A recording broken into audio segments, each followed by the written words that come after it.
So you would see if I pulled on this that it would act as 1, that you wouldn't see that deflection because it is 1 now. Oh well, oh well, oh well. You get the point. Now these are spaced. These transverse cables are spaced 2'6" and 2'8" apart. Uh-oh, notes. Notes. Now I'll go to my notes. I've got quite a few notes on this. Sorry, they're actually in reverse order. Let me reverse this. Okay. Oh, well, that's nice. There's my transverse. D1 is 70%. Okay, cool. So, yeah, I'll get to that. I'm going to end the video after I do these in reverse. All right. So my notes look like that. And it says, number 11, loads down 10. No transverse cables or grouting at the time. Ultimate failure of deck canopy shows post-tension miscalculations. Okay, moving on. Cross steel being the wild card that gave more resistance, and the cross steel is a wild card also. Is that this steel here that when they go to put it in there, you can't really compress it anymore. The transverse, the cross steel, this 6x6 mat, is going to be resistive to wanting to be crushed up like this. It's going to be resistive to that because as you try to crush the top of this, if you will, by these post-tension rods being above, I believe that these tendons, these transverse tendons, are above the longitudinal cables and above the mat. They're not between them. I think they're above them both. So this will be, the action will be happening above, like this, creating, if it's above, it's creating, by doing that, it's creating, let's see if I can do this, a cup down here. But that resistance, the resistance of it wanting to crush the top half of this deck, closing it, the transverse cables, wanting to crush the top half, close the top of the deck from curb to curb, close it up like a butterfly effect, puts tension at the bottom of the deck, compression at the top. Isn't that something? You see the way that works? Because these transverse cables are at the top. Above all this, they're creating a compressive moment at the top of this deck if we look at it as layers. Here's the transverse cables. Here is the longitudinal cables.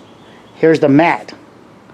And in this design, they have transverse cables across the top, creating a compressive moment, which is really supposed to be designed to take the loads, transfer the loads downwards onto the transverse tendons. But by default, it's compressive. And if it's a compressive moment there, there's also a tension moment somewhere. And that will put tension on the bottom half of this deck.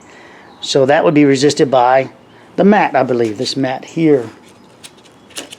So it would counterbalance it. But what's the net? Is that a net zero? You know, was that a zero-sum game there? I don't know. This is 2'6" all the way down. And here's the great part about it is that we have, at some point, you have the loads on from your canopy coming into this. But they did not. These transverse cables are all the same. They didn't care whether they had a load point of a... they don't care if this... Let me zoom out a little bit for you guys and do this. They don't care if they have a load point of the canopy, the diagonals on the deck. It's irrespective. They still get all the same post-tensioning, transverse post-tensioning. There's no waiver for it. In fact, the D1, the longitudinal cables, they make it weaker in the center. Well, percentage-wise, it's the same, but the bundle is smaller, so it's going to ultimately fail sooner.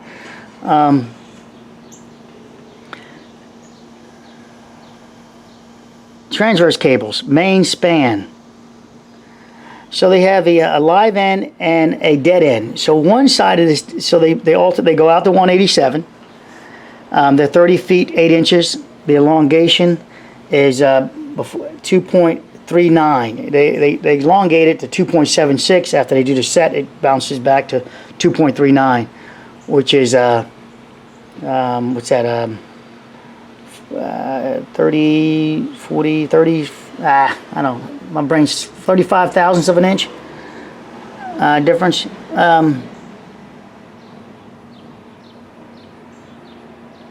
30, yeah, I'm sorry, my brain, I want to do it now. 37 thousandths of an inch. And someone just drove by trying to wave to me. I was ducking that too. Dead end. All right. So the live end is 157. The dead end is 162. They alternated this all the way down. You can see it again. This is kips. These are not. These transverse cables are not balanced. 157 and 162. Did they alternate live ends all the way down, or did they only go one live end all the way down one side and forget it? And that makes an imbalance now, doesn't it? It makes a torque in the deck. 157 and 162. That's the main span. I hope you guys can see that. Oh, right. Didn't zoom in good enough for you. Apologies. You see this live end? This is 150. This is the main span, location, transverse tendon. And let's zoom in. 157, 162. Live end, dead end. The elongation is all going to be the same, supposedly, at 239. So did they alternate? I don't know that to be true in the drawings. I normally don't do that, talk that way. So I like to see that to be done. So now we see that you have an imbalance, or a torque issue on this deck if you don't, alternate live end, dead end, all the way down. But what you see is that they all are that way. They all are at. Let me look at it here. Yeah, I'll go back to this for you guys. There's 65 of them. 65 right here. Main span. 65 of them. All of them get the same loading. So they didn't care that this thing has, I know, sorry about the video guys, it just takes too long for me to edit now. This would take probably 12 hours to process in my computer for some reason. Maybe I need a new computer. I don't know what's going on. I don't really have time to play with that. So you're getting a live video. So that would create an alternating issue, a torque on this deck, which would help with why we also see a torque down there when we look at that crack. We see one high and one low as far as the number 12 is tape measure wise high and low. I'm trying to account for every single thing about this failure. I want to end the video. We're about an hour into it now, and I'd love to give you more, but I'll get long-winded, and we're not even there yet. We're close. Maybe part 2 and 3 I'll get you more closely there. The detensioning allowed number 12 to the deck to finish in its butterfly effect. Let me do that. Detensioning. Tensioning held this deck in plane. Detensioning allowed the deck to dip even further, causing the canopy to dip down also. So let's see if I can do an overlay. So the canopy, I'm going to do exaggeration, take some liberties here. That's the one in the back is this is before, and now after detensioning, I'm doing exaggeration here. Except for, I hate to cut it already. I hate to cut it already, but you know what? It's time to cut it. It's time to make this thing become active. Time to put it in play.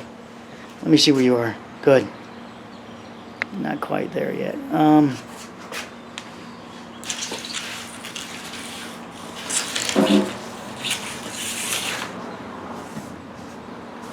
Sorry about that, guys. I'm trying to make sure you get this lighting. Okay. Let's go ahead and make this thing happen. Let's get some deflections in here. So we know the failure happened here and here. So this is where the deflection is going to happen. Okay, so I'll get deflection here. I'm going to do a full cut. And I'm going to do a full cut here.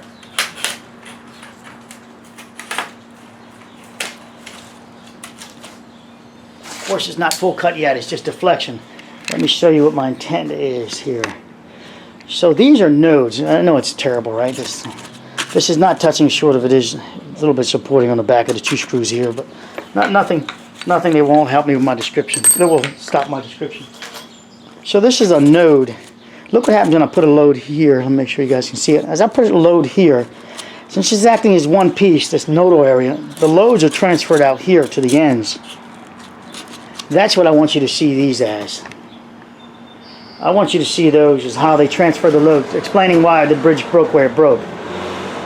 Let me do this, zoom out. So now you understand that visual.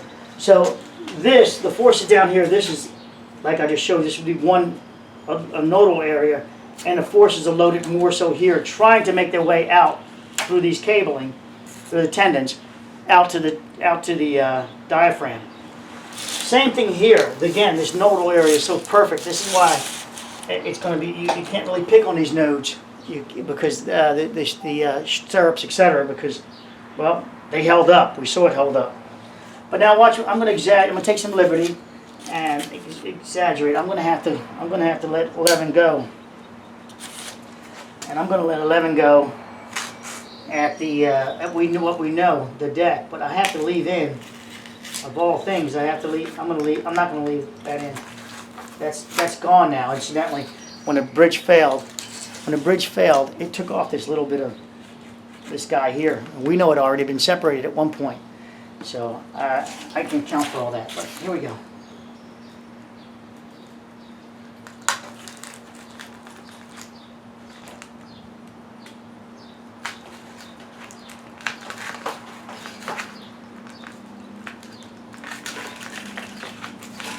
Bear with me.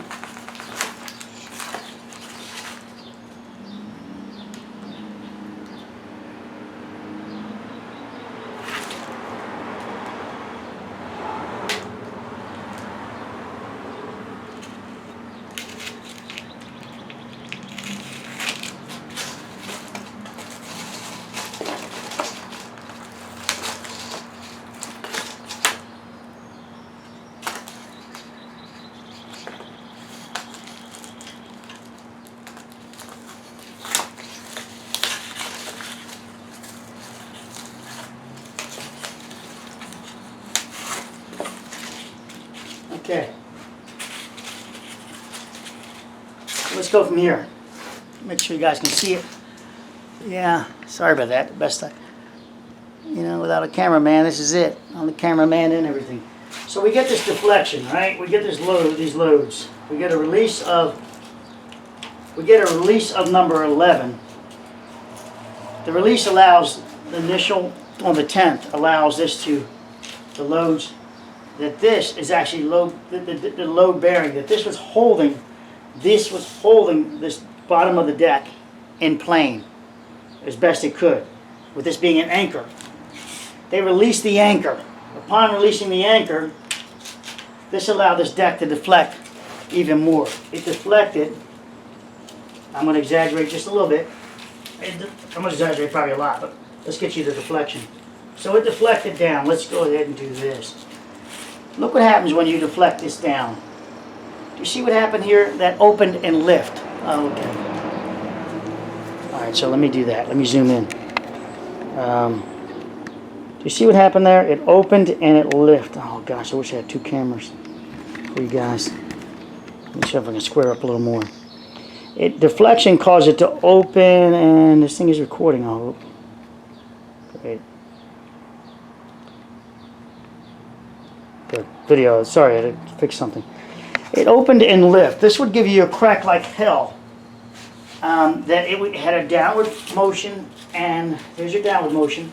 So there's your downward motion creating what they say, the punching shear. In reality, this deck is being held together by the rod, the C2 and C3, and the rest of the tendons in the deck.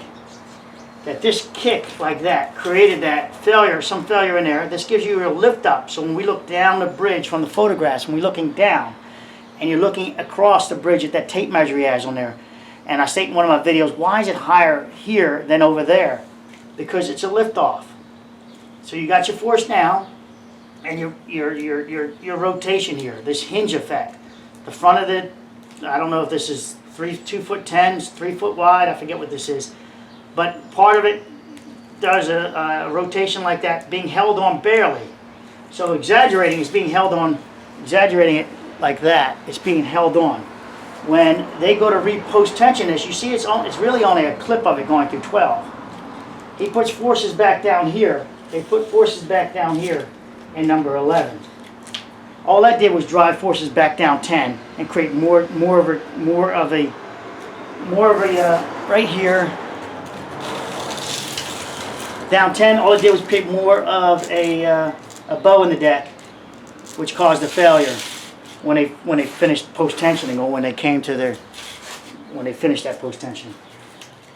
They were hoping that, I mean, it's only a clip in there. There was no chance that this was going to come back up without lifting the deck up. This needed to be temporarily shored at the node here, at this area, at the 9-10 nodal area. That would create like a negative load down there. It would have been quite scary to do that. Even the temporary, I'd say you'd have to slide it under and then just start shoring this whole thing up all the way down, you know, basically putting scaffolding back on it. Even you couldn't even call out the machine again to pull this away. So at that point, you know, you almost have to do your math and go, you know what, this thing is worth probably $600,000 right now. We got into it, maybe $800,000. You call out a wrecking ball, as a couple of people have joked around about. It's the safest thing for it, and you demolish it. It's been too dangerous. Hopefully that helps you see that, and I can do that over and over again for you guys. But let's do this. But it's nothing's going to change. So as you cause your failure,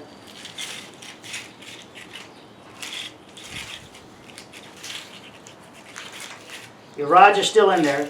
So you can see it only has that little bit to break out. As this rotates, let's see if you're in there. Let's see if you're in there, peeps. Okay. As this rotates, this is able to keep that J-bar in there. It just breaks out that little piece there. At some point, this is still tensioned. It's still tensioned because they said they tensioned it. So it's still trying to hold on. At some point, it will break free. I'm going to have to cut part of my deck. I did this in a previous video, if you guys remember. Let me cut this, let me just cut these nodes off here. I'm going to cut that off, and I'm going to leave that. This allows me to almost do the full rotation for you guys. Good.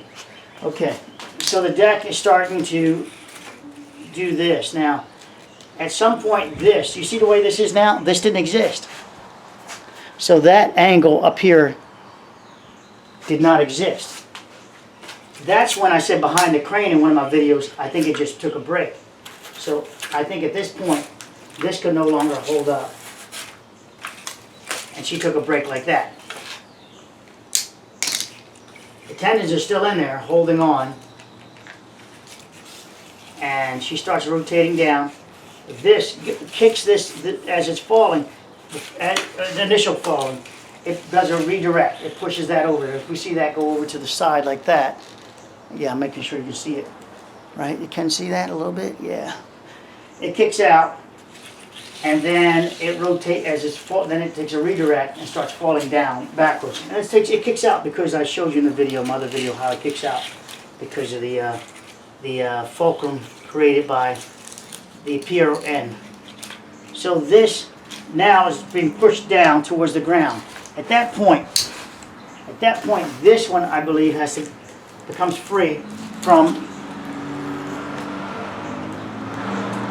here, from the bottom of this deck. We see it because it's going to stay up here. It's going to stay with this guy.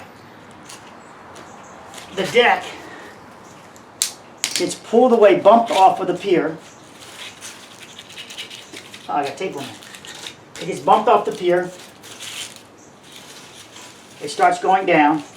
This guy is still together like this. It slides in that direction. Bumped off the pier. Ran out of room. Okay. And this is what we ultimately see as the bridge failure. This, as you saw as it came down, ripped through. It stayed up. And as this came down, it ripped through the bottom of 11. I like what somebody said, it's zipper down. Somebody said that in one of the other forums. I was like, that's a nice word. So I give you credit for the zipper word. Some engineer over there, I like that. But that, he also had to straighten somebody else out that it could not fail, which I've said a long time ago. I don't know, TM somebody or something like that. Just try to give people credit. I know they may hate me or whatever, but that's their problem. I can still give them credit. I don't throw the baby out with the bathwater. If you got some good data, like I said, just give it to me. Don't attack me, or that's gonna distract from it. So just say your comments that you might find where I made a mistake. We're gonna add to it and adjust and fix everything. Okay, so there's before. And that's not a very good before. Lighting. That's not the scale up here. The grouting would have only helped when the initial bump happened. It would have stopped it from going down. It would have helped, bought you more time. The cracks like hell or whatever, but no matter what, the loads are here. So you can pick scaffolding, or you can pick, so you got two things you can pick. You can pick scaffolding, or you can say that this side is 9 foot 8 inches and this side is 10 foot. And when you compress that, at that load, it drove forces down 10. So I can get you forces there. I'd love to see the scaffolding, see if it had any spacing in it, etc.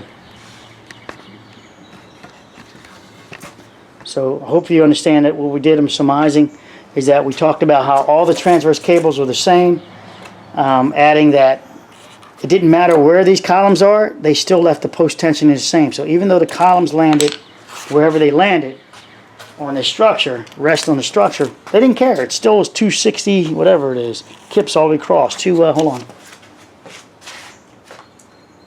162. 162 and 157. So it created a weird zone and possibly a torque all the way down the deck.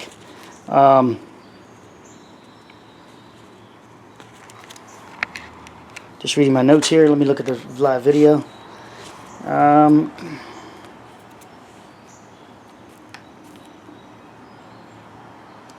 So yeah, I think they created that load profile in 10 and 9 node once they post tension number 11. Put the forces down number 10, creating a load profile that was different. This, when I say load profile, we're talking about a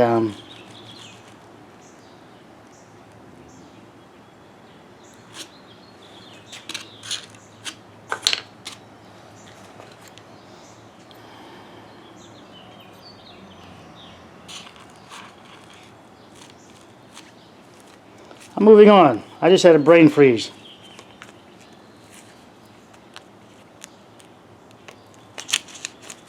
Hold on a second.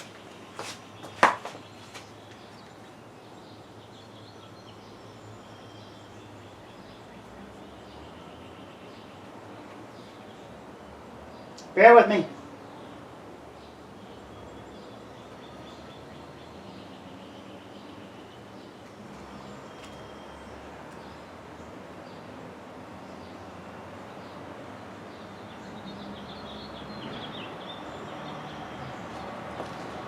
Okay, I had to come back to my brain there. Like a load profile, free body diagram is what I'm saying. If you look at it like that, that each one of these on here is not for free. I don't think you can just place these uprights on here for free unless they all transfer they all transfer down number 12 and number 1 that they had in effect on this structure. With that said, could you do it if you thought that, say, let's use a 70% margin of error. They're at 167. Oh shit. Hold on. My numbers, I keep changing. 162. If they're at 162 and 157 all the way down, and somehow they turn them left, right, left, right, left, right, which I don't think they did. That and using 70% as a rule, giving a margin, a factor, that the worst one of the entire structure. Let's look at the worst of this entire structure